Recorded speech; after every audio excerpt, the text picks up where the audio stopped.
Hello and welcome to the Act Natural podcast. I'm your host, Brian Middleton. And today we have Amy Murrell joining us to talk about bending your thoughts, feelings, and behaviors.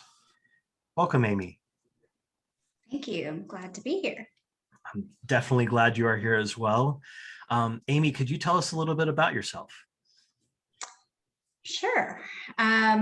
I am originally from Memphis, Tennessee, and I grew up in a home with a mom who has a doctorate in counseling, but she came from a very behavioral program where she got a doctorate in counseling, which I think is sometimes considered a touchy-feely kind of career, probably at a time where there was a lot of behaviorism kind of in the air. And the reason that I'm even saying this at all is because I think that really shaped me, the way that she parented me, the way that I saw her sort of bring her work home, I think really shaped the way that I viewed psychology and mental health as kind of this mashup as behaviorism, as it was traditionally thought of, and also a focus on how people really feel and focusing on the whole. And I knew from a very young age that that's what I wanted to do too, a very young age. Okay. So I entered my undergrad program at the University of Memphis as a psychology major. I got my undergrad degree and a master's degree in psychology from there. I worked as a behavior tech during that time, both my undergrad and master's degree, with a lot of neurodiverse children, both kids who would be diagnosed with ADHD and kids with autism spectrum disorder. So that's when I first started really getting into behavior analysis.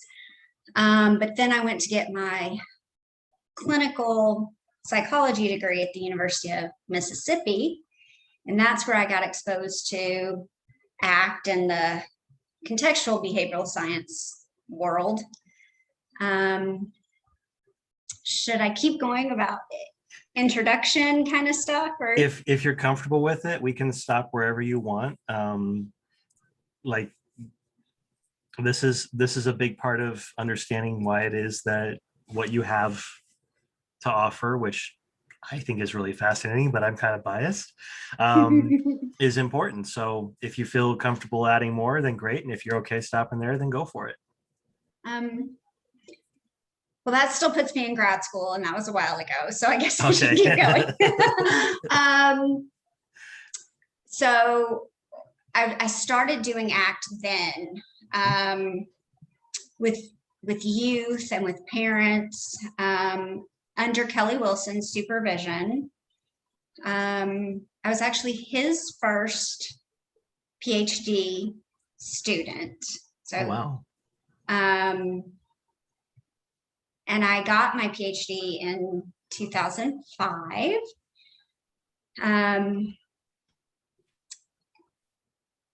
I immediately, in 2005, started working as a professor at the University of North Texas in the psychology program. You know, UNT is very famous for having the first graduate program in behavior analysis. But I was in the psychology department, did fortunately get to work with some people in the behavior analysis department while I was there.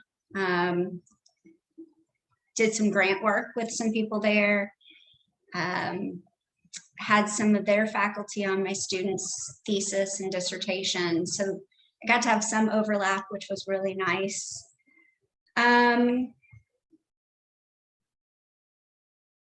trying to think what else is really relevant as a background. I left UNT last year in 2020 and came back to Memphis, which is my home, and started a private practice, Murrell Psychological Services, and also took on an affiliate faculty status at the University of Memphis. So I kind of have come full circle with respect to University of Memphis, from an undergrad student to a graduate faculty status. And every semester since I've been back, which has been 3 semesters, I've just taught one class, and they've all been related to teaching ACT in some way. I taught an ACT seminar, an ACT supervision class. So since 2000, I have been conducting research on ACT, developing ACT, doing ACT with kids and parents. And all along, I had this dream to write picture books and to make ACT more accessible for kids. And so that's how I kind of came around to this idea of writing picture books about ACT for children. And I can tell a lot more detail about how that actually came to be. But that really seems like a good way to stop an introduction. Yeah. Well, and when we talked about you coming onto the podcast and you had said, well, what would you like to talk about? And I'm like, well, ACT, of course. And then you told me about Becca Epps, the series. I was like, wait, what? What's that? I'm like, who's this Becca Epps? And then I looked it up. I'm like, wait, there's a kids book series that's ACT? Like, why is this not more commonly known? Because like the dominant services where ACT needs to be applied is really the kids. Yeah. In my opinion, anyways, because like if we're equipping kids with the skills that they need to be psychologically flexible and also strong, then then the hard things that happen in life, which they happen at any age, the hard things that happen in life, then they're equipped to be able to handle them better. So why would we wait until they're an adult and dealing with the fallout from the hard things that happen to them as a child, especially if we're dealing with adverse childhood experiences, which if anybody isn't familiar with the ACEs, look up adverse childhood experiences and look at the research on that. It is insane. Insane in a, like, why isn't it that we aren't using this more in our field sort of way, but also insane in a, hey, there's a possible solution here. So like, why aren't we using this more as well? But like, we got to equip this information to our kids, and why aren't we making it accessible? So Becca Epps series, and you were the author. Yes. Yeah. And I mean, I completely agree with everything that you just said. And in fact, when I first started doing the work with kids, ACT work with kids, it was like 2000, 2001, which is crazy because it's like 20 years ago now. It makes me feel crazy old. But I remember Kelly Wilson saying things like, oh, I don't know if this is really going to work with kids. You know, we kind of toyed around with working with kids. In Reno, in Steve's lab, there were a few people that did it, but I don't really know how successful they were, which there were people that did really successful work, like Chris McCurry, who has a great book out for parents who have anxious children that's written from a mindfulness and acceptance perspective. But Kelly was basically trying to be like, I don't know how to supervise work with kids, so forget it. And I said to him something like you just said, like, what are we supposed to do? Wait until they're grown-ups and they're broken? And I really don't think people are broken at all. But I was just trying to really get him on board. I think that we do need way more resources for children. And so what I did was I took a sabbatical. That's not a word. I just got so excited. I took a sabbatical when I was still at UNT to learn how to write for children. And I just took off from psychology altogether. And went to all of these workshops and seminars and conferences on how to write for children. And then I joined these peer critique groups, and I got professional editors, and I joined all these professional organizations specifically for children who write what's known as kid lit, like, and then I took that information and I integrated it with what I knew about child psychology, developmental psychology, and about acceptance and commitment therapy specifically. And I wrote and I wrote and I wrote and I edited and edited and edited. And that's how I came up with the series. And so there's one book for each of the major ACT processes or components. And the book series is published by Shawnee Scientific Press. If you go to shawneescientific.com, you can see a brief description of each one. But how they are written is that each one is a brief story, developmentally appropriate for traditional picture book age. Okay. So somewhere between 400 and 850 words. It was hard to get self as context any shorter than 850 because it's a pretty complex idea. It is. And then after the story, which is meant to teach, but without being overly didactic, without being preachy, there's a series of critical thinking questions. And after the critical thinking questions, there are several experiential exercises that are directly related to the core process that the book covers. So for example, in I See Me, More Than One Tree, which is the Self as Context book, the experiential exercise at the end, or one of the experiential exercises at the end of that book, is based on the very familiar sky versus weather metaphor that's often talked about in ACT, where there's this idea that clouds and storms that may be dark and difficult appear in the sky, but they do not last forever. And you can rise above them, but the sky itself is not permanently changed by those things. And that the person is the sky, whereas thoughts and feelings are the weather.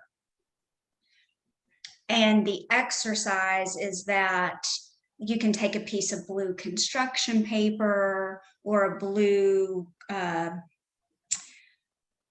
cardboard piece, and then you can glue on things like gray paper or even cotton balls to represent white fluffy clouds, because even good things pass, right? Yeah.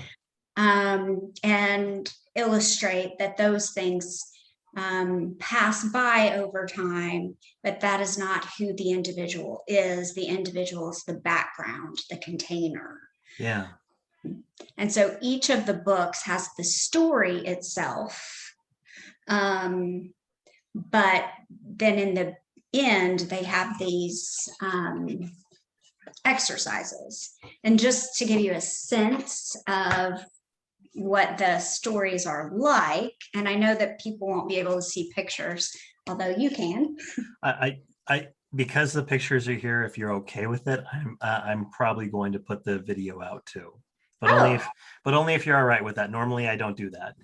Oh, well then, yes, that would Cool. be great. Perfect. I'll put I it up won't on my give too YouTube much channel that away. I don't usually do, but yeah. Okay, well that's great then. Cool. Okay, so this is the first of I See Me, More Than One Tree. And actually, most of them are not spiral bound, but this is my favorite reading copy, just because it's easier to turn pages. This is Becca, who's brave and intelligent too. She likes dancing and learning and playing kazoo. She's soft-spoken unless a good friend suffers hurt, at which point there's no telling what things she might blurt. She rarely gets mad and is never too blue, but at times she feels broken and wants a redo. So you can already see, even just in the first few pages, that it's setting this up, that sometimes she feels good, sometimes she feels bad, sometimes she feels angry, sometimes she feels sad. And then as you go on further, it says things like this, and I skipped a lot. I don't want to give away too much. And then Becca exclaimed to the owl, I get it. At rough times, I have doubts that I'll ever feel fit, but that's only a thought. It's one leaf on a tree. I believe I'm nice too, but that's not all of me. My report card with A's is a really big tree. But good student is a role, not my entirety. So now we have this idea that, there are roles that we play. It basically walks through the observer self exercise that's used in ACT, where there are these thoughts and feelings are not who we are. Roles that we play are not who we are. There's a piece in here about your body is not who you are. Okay. In this moment, now ponder how you self-construe. Might your body change, though you have a fixed point of view? Yes, I know now, said Becca. I do understand. I'm not just shifting waters.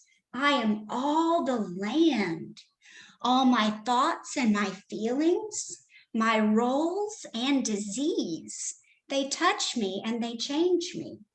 Yet I am still at ease. Like the forest stays constant amid lots of change. I am always here, though my thoughts and feelings range. I know I am greater, and like everyone I meet, I am the forest. I am perfect. I am whole and complete. And that's the end. That's beautiful. Thanks.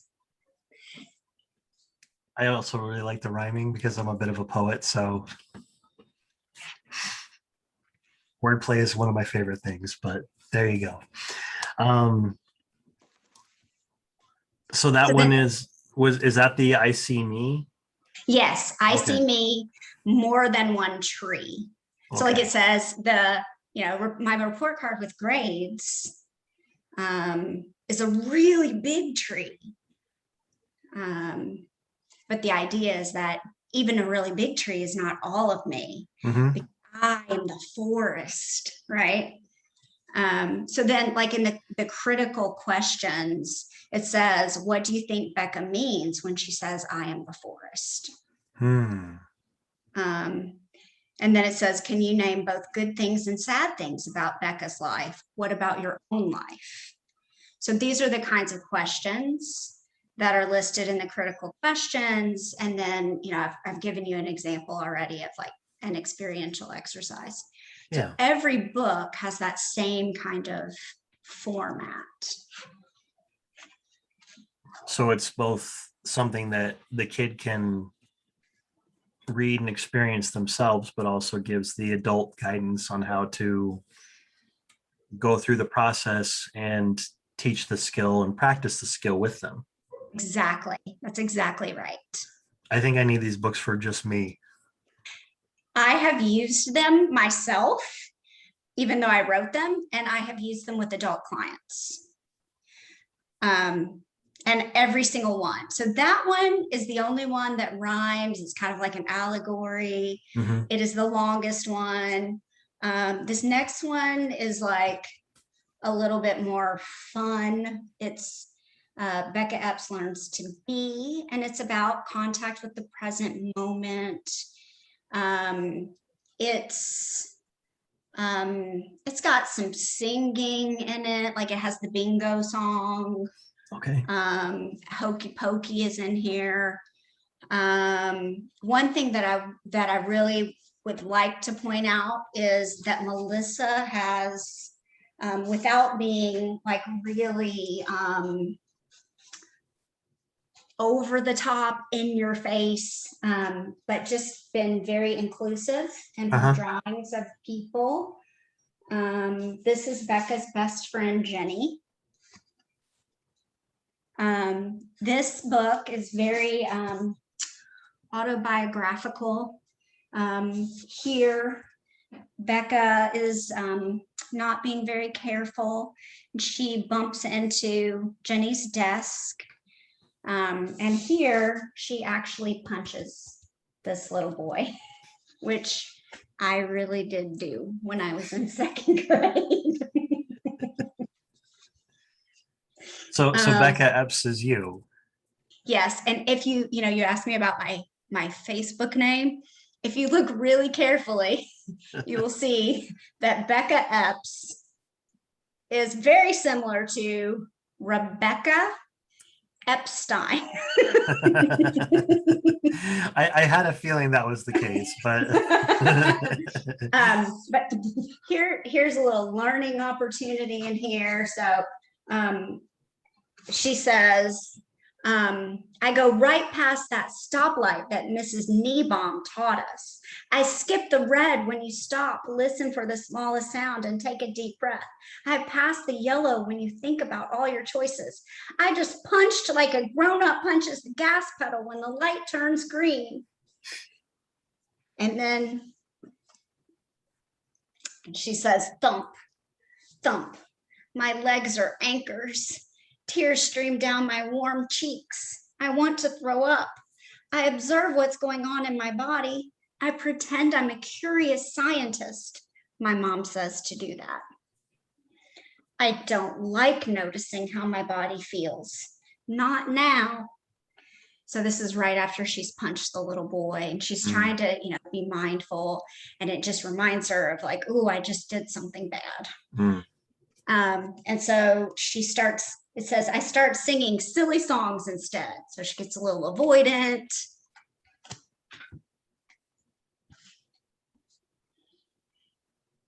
And this is the worst day ever.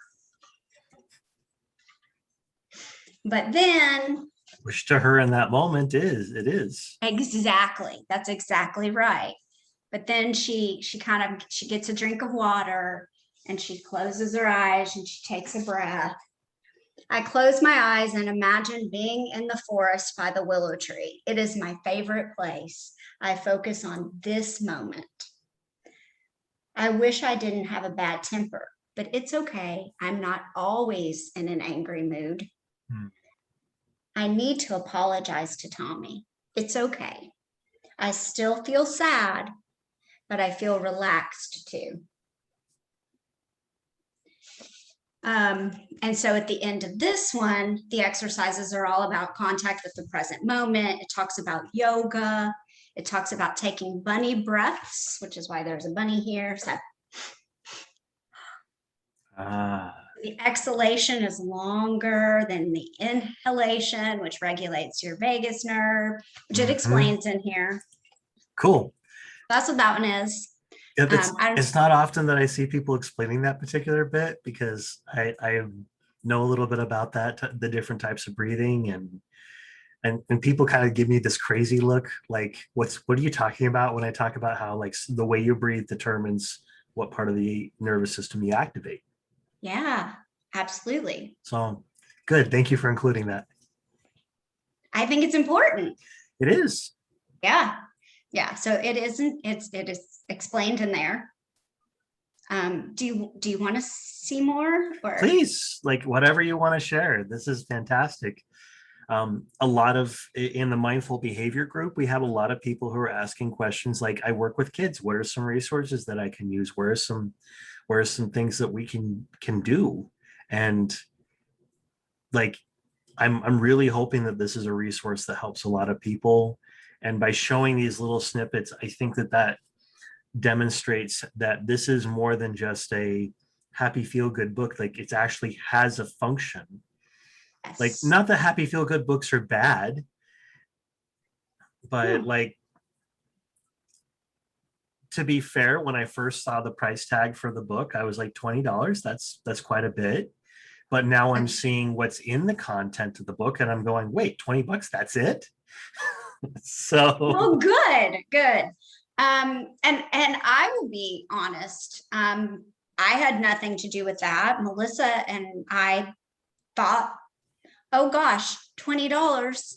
That is a lot. I don't know if anybody will ever buy these books.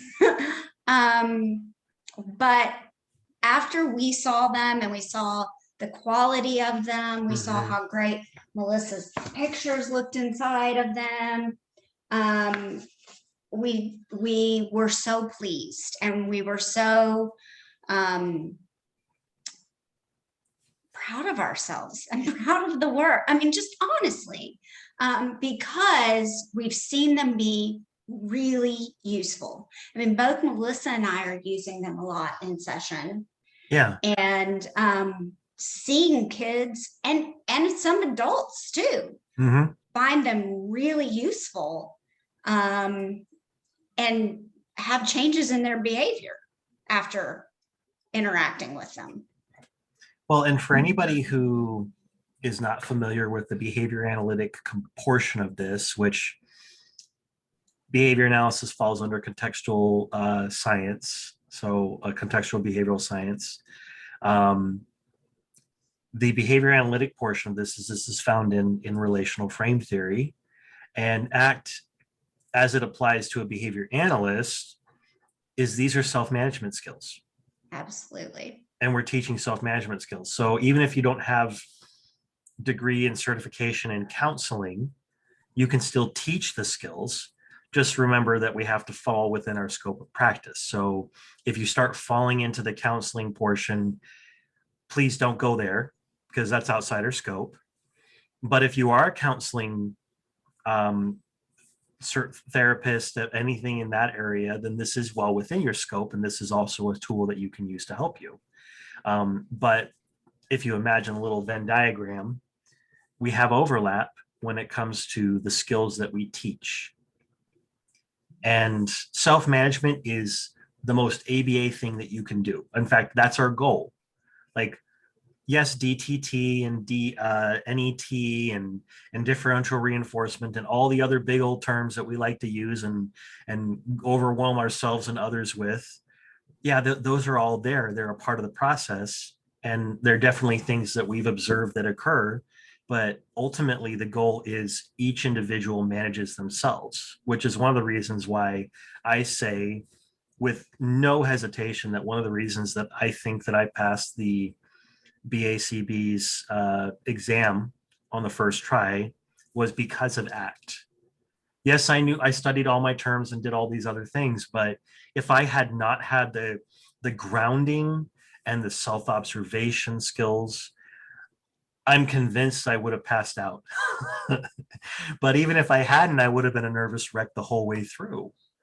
And on top of that, my understanding of ACT helped improve my understanding of verbal behavior, which is one of the more difficult areas of understanding in behavior analysis. And there's a lot of interconnected ideas. So sorry, that's an ABA and ACT blurb, but it's also a blurb, I guess, on saying this is an important area and we need to focus on it and apply it because we're working with humans and self-management is key. So Absolutely. And I think so. This, if I'm going in order, the hugging okay. the hard stuff is the acceptance book. But I'm going to kind of skip it and go to, because of what you just said, Bird on the Brain. Okay. And this is a diffusion book, and so relevant to what you were just saying about verbal behavior. Mm. And how it's related to management of behavior.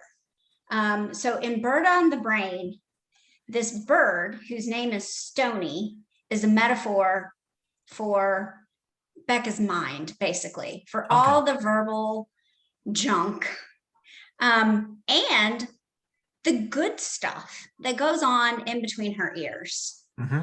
And how she learns to manage what she should listen to and what she shouldn't listen to, and how she can kind of use tools to get some distance so she can step back and pay attention to the stuff that is meaningful and the stuff that is consistent with how she wants to change her behavior in flexible and values consistent ways, and the stuff that she's like, nope, I don't want to listen to that at all. So it's very related to what you were just saying. And consistent with, speaking of consistent, with what little kids love, it has poop humor. So awesome. This could be my favorite part of this book, and I love this book. I think this is actually my favorite book in the series, and I think this is my favorite part of this book, which tells you a lot about me, actually. You gotta love a little potty humor or hate it. Almost 50-year-old woman with a PhD, and this potty humor is my favorite part of probably the whole series. But it's part of how Becca Epps realizes, like, why am I listening so much to this nonsense going on? This bird is talking about poop. This bird is also talking about texting and going in directions of text. That doesn't make any sense. So when he tells me that I'm stinky like stinky cheese, and when he says things like, you're doomed, you've got so many problems, you're like a math book, which is pretty funny, I think. I think that's hilarious. Why do I take him so seriously? Right? And so this book is the diffusion book that teaches us, hey, let's take a step back. Maybe not take our minds so seriously when they tell us mean things. And decide instead to do things that matter to us. Like in this book, Becca decides to audition for a singing competition because singing is important to her. despite her noisy parrot telling her that her singing is horrible and that she's a chicken. The questions at the end are things like, have you ever been nervous or scared and done something important anyway? Have you ever noticed your thoughts and feelings without responding to them? What happened? It also has questions like, what's your favorite part of the book? Was any part of the book confusing to you? And then one of the experiential exercises is the passengers on the bus exercise, which is kind of an ACT classic, but the major idea behind it is that you can either listen to what your mind says, or you can fight with your mind, or you can learn to notice your thoughts, acknowledge your thoughts, and choose to either listen or not listen, depending on whether your thoughts are consistent with your values or not. So that's the 4th book in the series. I do just want to go back very quickly to book number 3, which is Hugging the Hard Stuff About Acceptance. This book can mostly be summed up by this little figure right here. So Becca's squeezing this ball really, really hard because it symbolizes all of her feelings. And then she realizes that that doesn't work. She has a very good friend who tries to push the ball underwater. That doesn't work. It pops up and hits him in the face. Yeah. So they learn instead to gently hug their hard stuff, to accept it. They can swim around the pool holding their stuff. What Matters Most is the values book.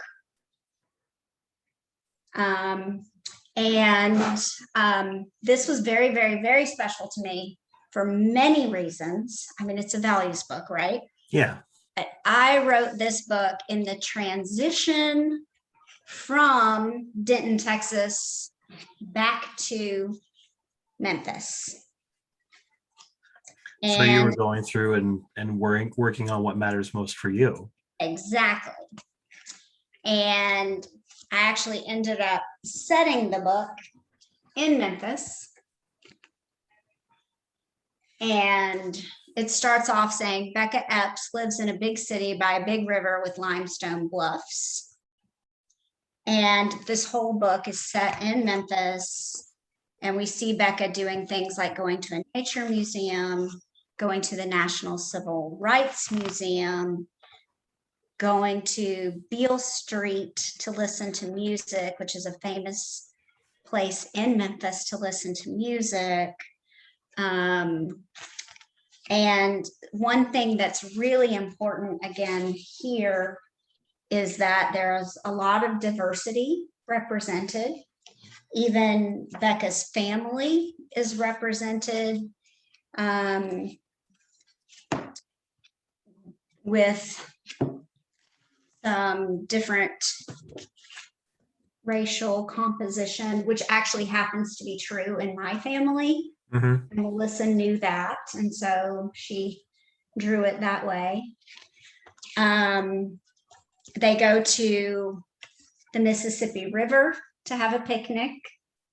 So they're actually in Memphis. And one of the things that's really, really important here in this book, which I think is so important for children to recognize, is that the family members sometimes have the same values and sometimes do not. And we learn this throughout the book. And it says that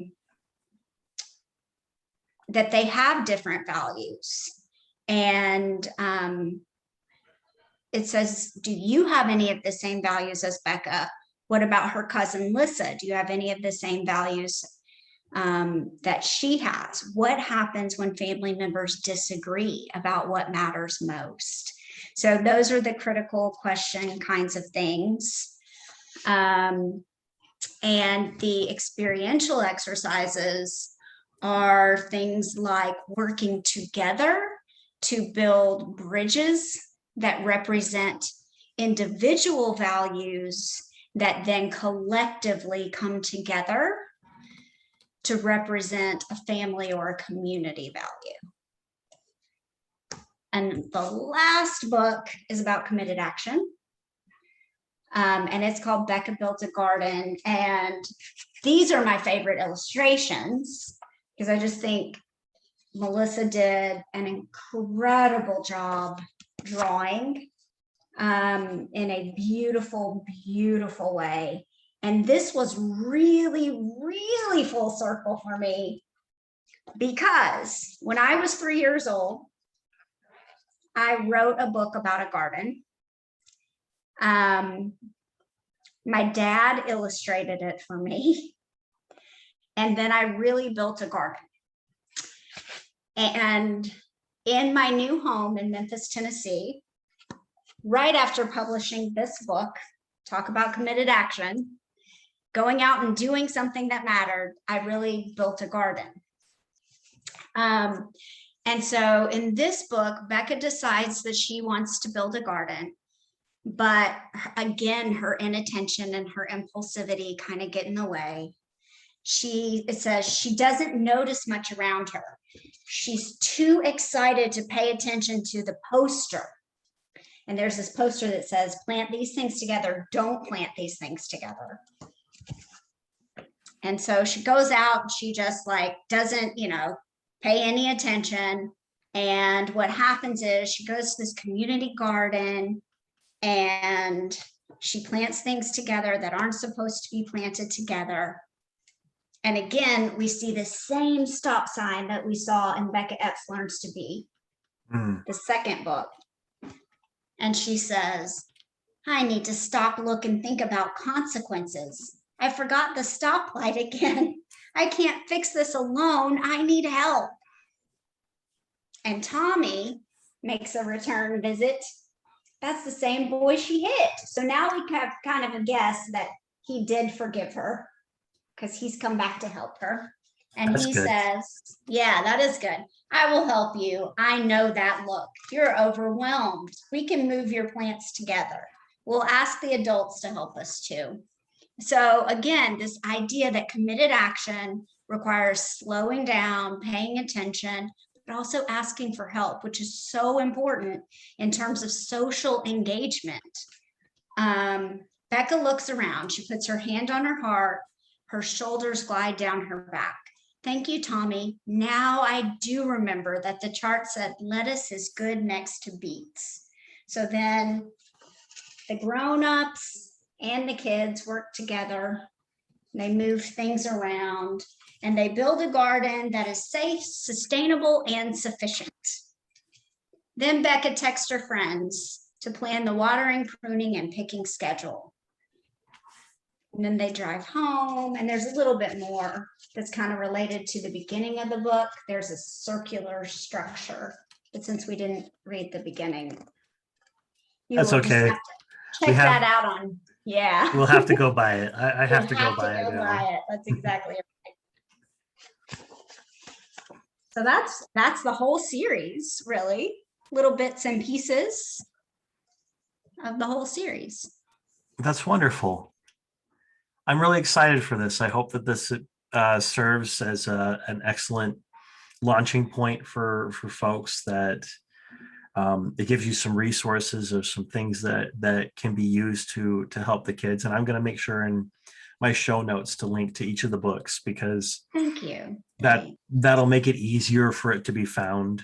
I am definitely excited to purchase it myself. And I'm glad that you showed us a little bit about what's in the books as well, because that means that we can see that it's more than just a kid's book, although I hate to say just in talking about kids' books, because in and of themselves, they're important. but it's also a therapeutic slash self-management tool. Yes. And Yeah. so for me, thinking about it from the perspective of that, a total of $120 is a very small investment for something that can be used over and over and over Yes. for children. I can see this being used as a parent training tool too. Yes, absolutely. Um, Absolutely. because sometimes well, it's not just parents, it's all of us. We all get kind of caught up in where we are at our moment in time. And I think one of the things that's made it easy for me to transition into being from being a special ed teacher to a behavior analyst was the fact that it has been a little bit easier for me to remember what it was like to be a kid. Yeah. Like that makes a difference when you're offering that compassion and trying to help that other person. um, but a lot of times we forget what it's like because we're caught up in what's going on right now Yeah. with us. Yeah. But if we can do that little bit of time traveling and kind of remember, oh yeah, that was really the hardest thing that I had been through ever at that point. Right.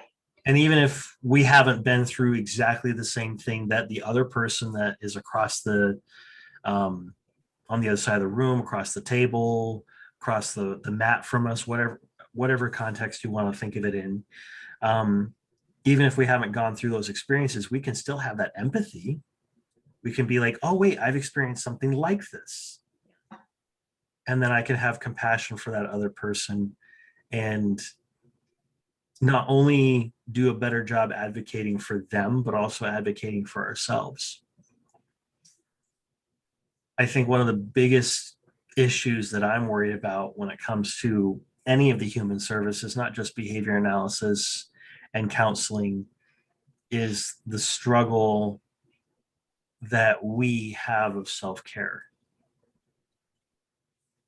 And so before I go into the value of ACT, well, not before, when I go into the value of ACT for the people that we serve, because I try to engage people of their values, and their values is almost universally for the helping fields is we care about the people we serve. Um, but I talk about how ACT, when applied to ourselves, helps us to be better caregivers, better servers, better scientists, therapists, whatever the term that you want to use to refer to yourself. Um, and it's heartbreaking to see people break themselves against the hard things when we really don't have to break ourselves. Yeah. Yeah. So, sorry, I got a little heavy there, That was kind of heavy, but but it's a good heavy, I think. yeah. Yeah. I agree. Yeah. But Yeah. yeah, so on top of the fact that you can purchase these books, I see that you also have the Becca Epps series Facebook page, Yes. and I'm seeing that you're posting little helpful things that pop up um, that can Yes. be used to help Mhm. with that as well. Yeah. Um, and I like that there's a little meet the artist post as well. Yeah. So if anybody wants to follow that Facebook page, go to Becca Epps, BECCAEPPS. And I'm sure that you're going to be posting other little announcements and things like that there. If anybody wants to be Definitely able to will. reach out to you and talk to you, is that a good place to go through, or is there any other ways that people can reach out to you? That's a good way. Um, can also email me. Okay. I'm easy to find on email, and that's a fine way. It's just my name, Amy Murrell, AMYMURRELL @gmail.com. Okay. Awesome. Well, before we wrap up, is there any other thoughts, anything that you would like to share with our audience? Um, I Sorry, put mean, a lot of pressure there. well, I mean, I could probably talk about ACT and ACT with kids and parents, forever. Um, but I can't think of anything like super specific. I still, as long as I'm plugging things, I still think The Joy of Parenting is a great book. So if people are looking for things that I are helpful resources, The Joy of uh, Parenting. I think The Joy of Parenting is a good one. In my Okay. very biased opinion, it's an oldie now, but a goodie still. Um, Yeah, that's now going to go up on the show notes too. I mean, might Gotta as well link the plug that one resources, too, right? right? Um, uh, um, I can't really think of anything specific, but if you have any other questions before we go, I'd be glad to answer them. Well, actually have a question, and that is, Okay, would you be interested in coming in back and talking a little bit more into jumping into ACT for Kids? sure. Because that sounds like it would just be an episode all of its own. Um, and in fact, I might even see if we can, if you're all right with it, um, do a live stream with it so that way people can ask questions, because I feel like that would be a very appropriate context for it. Yeah, I'm fine with that. That's awesome. Thank you.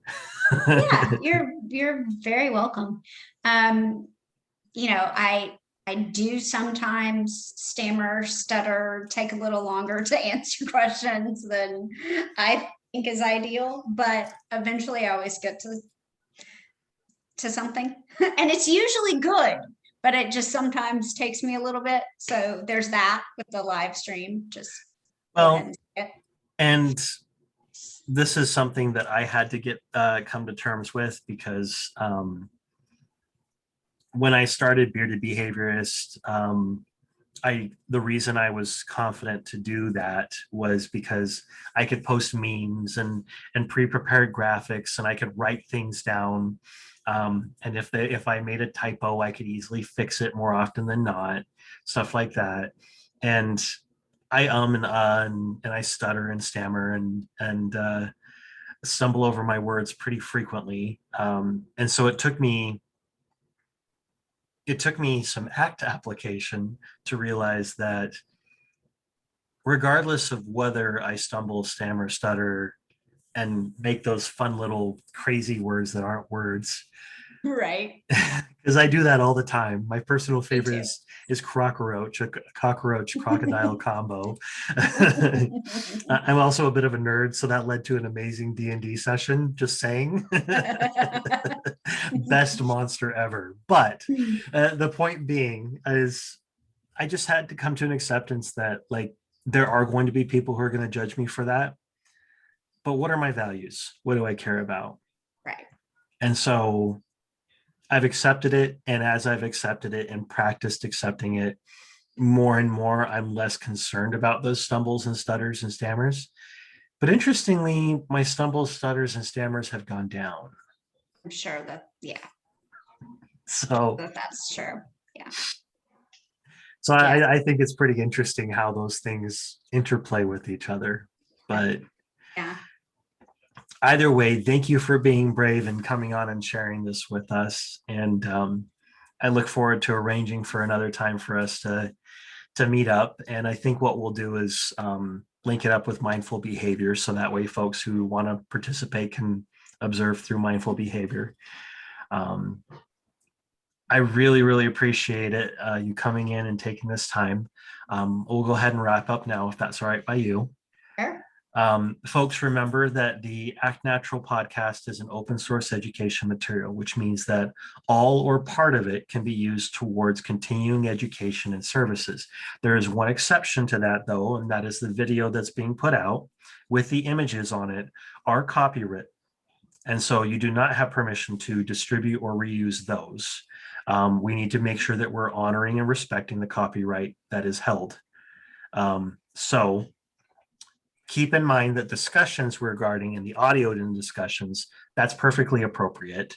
But the quoted texts are copywritten and should be respected and cited accordingly, as are the images on the video. So that is a little bit different than my usual spiel at the end of the episode, but we got to make sure that we're respecting and honoring the work that Amy and our lovely other creators involved here are doing. So please keep that in mind. With the exception of those parts of it, the Act Natural podcast is open source ed, so you can use all or part towards continuing education. As always, remember to cite your sources. Thank you again for joining us today, Amy. It's been a real pleasure, and Act Natural.